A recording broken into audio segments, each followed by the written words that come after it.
restez là pour des questions. J'invite aussi Lona Jedlinska pour rejoindre Jean-Roch Dumont-Simpleste pour des questions. Est-ce que vous avez des questions à nos intervenants?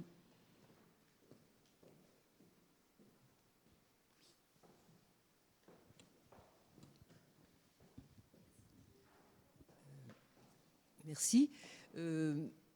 C'est une question que j'adresse à vous, madame. J'ai été vraiment émerveillée par le travail de Doris Selegdos, c'est ça? Oui. Et j'ai vraiment été émerveillée par ce travail. Je regrette simplement de n'avoir vu que 3 œuvres. Et ce que je me demande, c'est est-ce qu'elle travaille toujours le textile, ou est-ce que vous nous avez choisi 3 œuvres textiles parmi un ensemble de travail beaucoup plus vaste? Non, je choisis seulement cette œuvre de Salcedo, de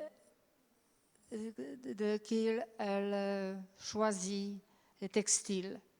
Elle travaille avec la fourniture, avec les meubles, avec des murs, des pierres, etc. Pas seulement textile, non.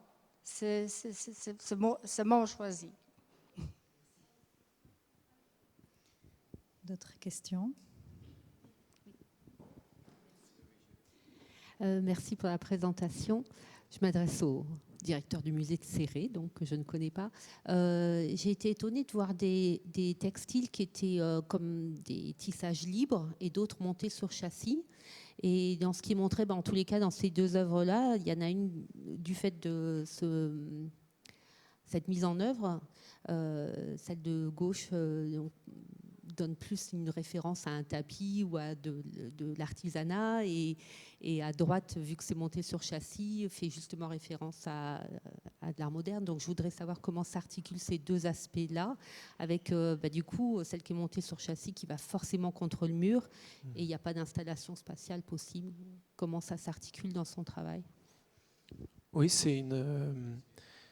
on a l'impression que le travail de Lancetta peut aller en fait ou pas sur châssis. Il est là présenté sur châssis parce qu'il y a cette référence directe à l'histoire de l'art. Elle peint de plus en plus aussi Lancetta, donc dès qu'il s'agit de rapport à la peinture, elle va plutôt le présenter sur châssis, mais la majeure partie de ses toiles sont pensées sans châssis et sont réalisées pour être présentées face et verso. D'ailleurs, les versos sont parfois plus intéressants que les rectos.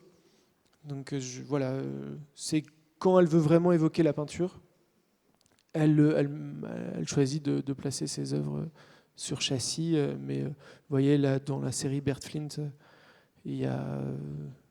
Et puis même dans la série des pièces du Raval, ces pièces rouges, noires et avec des camaïeux de violet, là, sont vraiment faites pour danser. Il y a tout un rapport à la danse aussi, avec... elle disait « Hay que los textiles bailen », donc il faut que les textiles dansent. Voilà. Ouais. Excusez-moi, c'est juste pour compléter. L'œuvre avec les blessures, en fait, avant, qui est à droite, qui est...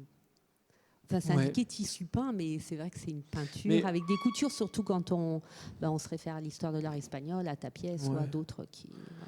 Je pense qu'il y a aussi quelques pièces qui l'ont beaucoup marquée et qu'elle a voulu mettre un peu plus en avant comme une peinture. Celle-là en fait partie.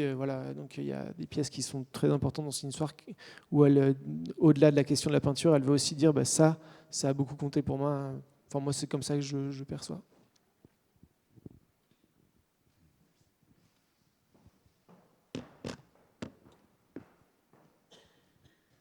Merci pour vos présentations. Moi, j'ai aussi une question sur Lancetta, notamment les tissages qu'on voit directement inspirés par les tissages marocains.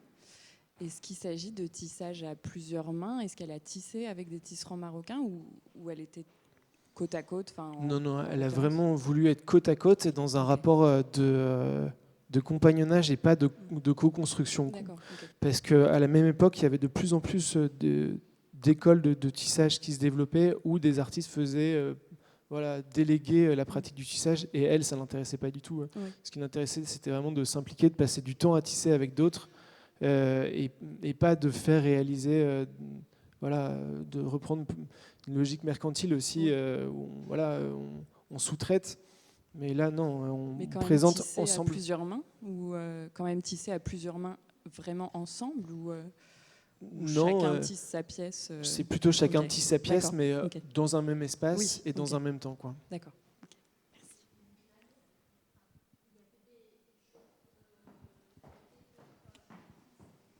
Oui, bah, Oui, pardon, il y avait d'autres artistes présentés en même temps qu'elle pour voir l'échange. oui, Juste les petits. non. Là, il y a par exemple la pièce qui est là au Oui. centre. Elle est très belle. Elle est très belle, et c'est une pièce qui est réalisée par des artistes, par des tisserandes marocaines. Et Mais donc, elles sont nommées. voilà. Donc, Oui, c'est important. mais il y avait aussi un jeu pour le visiteur de découvrir quelles étaient les pièces qui étaient issues d'une tradition, qui étaient plutôt considérées comme de l'artisanat, et d'autres pièces qui sont réalisées par une artiste. Et donc, quelle est la différence entre l'artiste et les artisans, en fait? Et puis, est-ce qu'à partir d'un certain moment, on ne peut pas se poser tout simplement la question d'appeler ces pièces des créations, au-delà de ce clivage qui, en fait, dans cette pièce, par exemple, perd tout son intérêt, toute sa pertinence?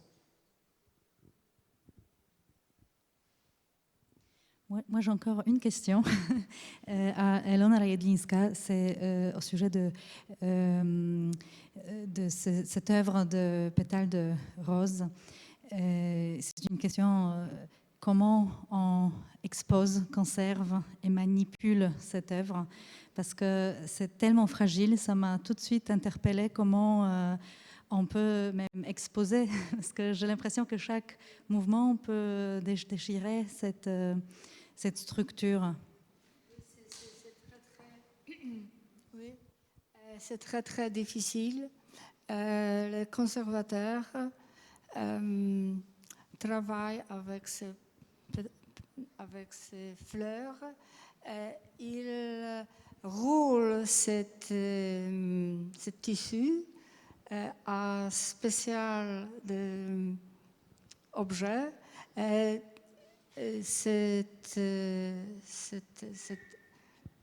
tissu en de vrais réfrigérateurs. Oui. Oui. Très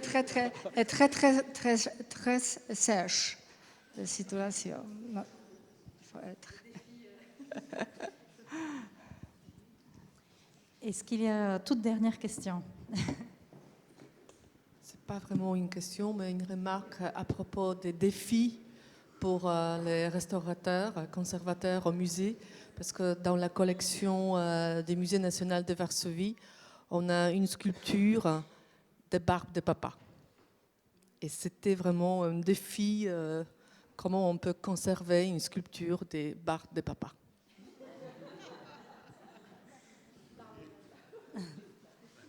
Est-ce qu'on a épuisé des questions? Du coup, je donne parole à Lili Davnas pour une question de visite de l'exposition à Bakanović de cet après-midi.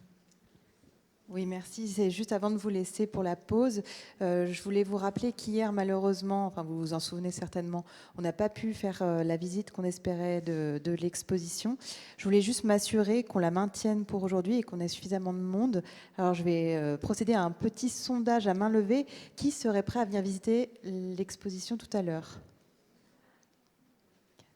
6, 7. Ok, merci beaucoup. Bon, on fait une petite pause avant la toute dernière session de 2 interventions et on se retrouve ici à 15h30. Merci.